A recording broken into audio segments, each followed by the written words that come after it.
राहुल एक दिन अपने पुराने घर के बगीचे में खुदाई कर रहा था जब उसने एक रहस्यमय संदूक पाया। संदूक के अंदर एक पुराना दर्पण और एक किताब थी।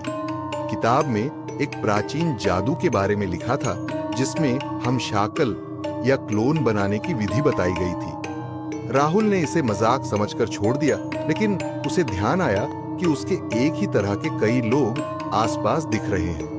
रात को राहुल ने उस दर्पण को अपने कमरे में रखा और उसकी किताब को पढ़ने की कोशिश की। जैसे ही उसने किताब में बताए गए मंत्र का जाप किया, दर्पण की सतह पर अजीब सी हलचल होने लगी और दर्पण से एक और राहुल बाहर आया। ये क्लोन हूबहू राहुल जैसा ही था, लेकिन उसकी आंखों में एक अजीब सी चमक थी। राहुल ने सोचा कि यह एक मजेदार प्रयोग हो सकता है, लेकिन जल्दी ही उसने महसूस किया कि क्लोन पूरी तरह से अलग था और उसकी इच्छाओं और इरादों में कोई समानता नहीं थी।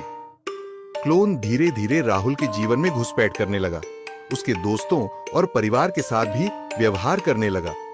राहुल को एहसास हुआ कि क्लोन उसके जीवन पर पूरी तरह से नियंत्रण पाने की कोशिश कर रहा था और उसकी पहचान को छीनने की योजना बना रहा था। रात को राहुल ने दर्पण और किताब को जलाने का फैसला किया। जैसे ही उसने किताब जलाई और दर्पण को तोड़ा, क्लोन चीखते हुए दर्पण में समा गया। सुबह उठते ही राहुल ने देखा कि दर्पण और किताब गायब हो चुके हैं, लेकिन उसकी आत्मा अब भी भयभीत है।